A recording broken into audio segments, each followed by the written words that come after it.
Pemirsa, beberapa waktu lalu di kalangan umat Islam sedang ramai membahas sebuah isu berkenaan dengan tahun 2024. Umat Islam sedang menanti apa yang akan terjadi di tahun 2024. Ada apa rupanya di tahun 2024? Tahun 2024 diprediksi sebagai tahun yang mengejutkan bagi sebagian umat Islam.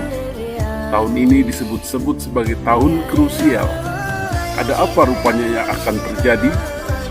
Menurut isu yang beredar dari para ulama, diprediksikan tahun 2024 adalah tahun di mana akan muncul seorang mujaddid atau pembaharu yang mencerahkan agama Islam, mengembalikan dari penyimpangan-penyimpangan menuju kepada ajaran agama Islam yang otentik, asli, dan benar. Hal ini didasarkan pada hadis Nabi, "Innallaha yab'atsu li hadhil ummah ala ra'si kulli mi'ati sanatin man yujaddidu laha dinaha." Rasulullah Shallallahu Alaihi Wasallam bersabda, sesungguhnya Allah mengutus untuk umat ini pada setiap akhir 100 tahun orang yang memperbaharui untuk umat agama mereka. Hadis riwayat Abu Daud. Waktu 100 tahun menurut para ulama dihitung sejak tahun pertama perhitungan kalender Hijriah, yaitu ketika pertama kali Nabi Muhammad SAW hijrah dari Mekah ke Madinah.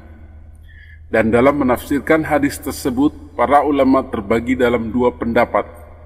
Pendapat pertama mengatakan bahwa mujaddid yang dimaksud adalah ditujukan pada satu orang. Sementara ulama lain yang berpendapat bahwa kata man yujaddidu bisa berarti beberapa orang. Dan orang atau orang-orang yang dipilih oleh Allah Subhanahu wa Ta'ala bukanlah orang sembarangan, tetapi memiliki akhlak yang baik dan sifat dakwah yang luar biasa, mencerahkan kepada umat. Tapi mengapa harus tahun 2024?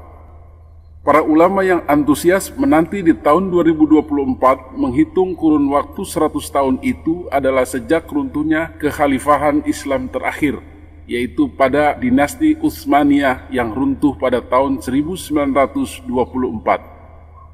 Sehingga bukan dihitung sejak pertama tahun 1 Hijriah. Jika perhitungannya adalah tahun 1924, maka kurun-kurun waktu 100 tahunan bisa terjadi di tahun 2024. Salah satu ulama yang memprediksi itu adalah wakil Rabithah agama Palestina, Syekh Abu Bakar Al-Awawida. Syekh Abu Bakar adalah seorang ulama Palestina yang dipenjara di Israel.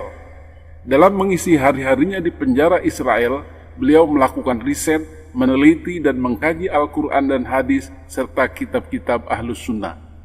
Dalam munajatnya dan dalam penelitiannya, beliau sampai pada kesimpulan bahwa insya Allah di tahun 2024 akan terjadi syarifatul Islam, yaitu kemunculan seorang pembaharu agama yang menerangkan, menjelaskan agama ini secara benar dan berdakwah meluruskan agama-agama yang sudah diselewengkan atau disamarkan, kemudian mengembalikannya lagi kepada semula.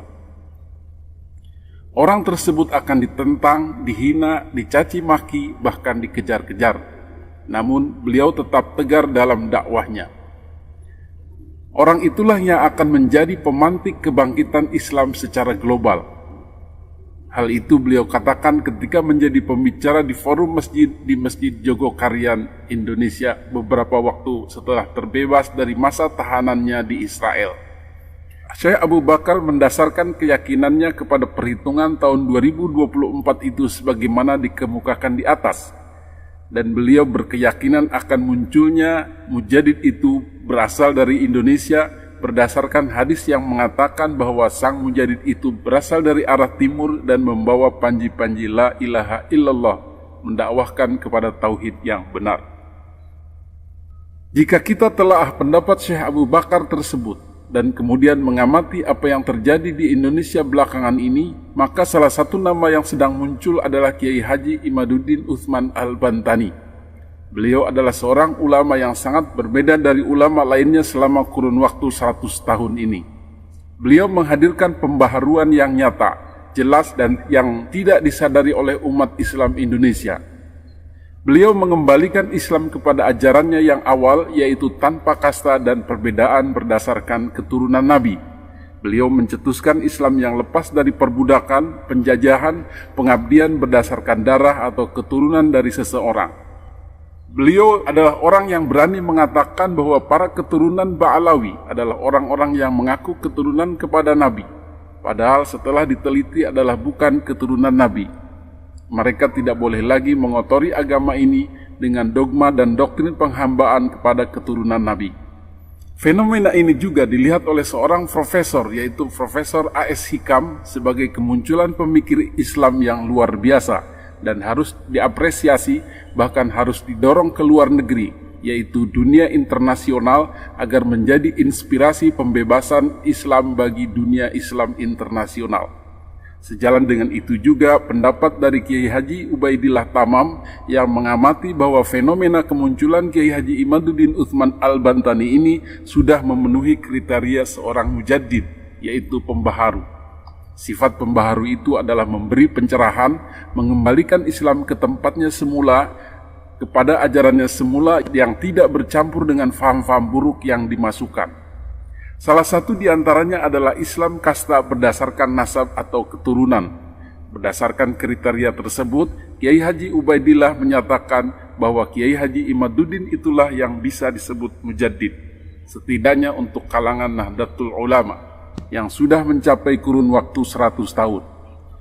Dan dalam kurun waktu 100 tahun inilah muncul fenomena Kiai Haji Imaduddin Utsman Al-Bantani tersebut. Dan berdasarkan keterangan dari Syekh Abu Bakar Al-Awawida, kedatangan mujaddid tersebut adalah di tahun 2024, yang juga sebentar lagi kita akan memasuki tahun tersebut bersama dengan makin berkibarnya nama Kiai Haji Imaduddin Utsman Al-Bantani. Mudah-mudahan apa yang diprediksikan dan diyakini para ulama tersebut benar adanya.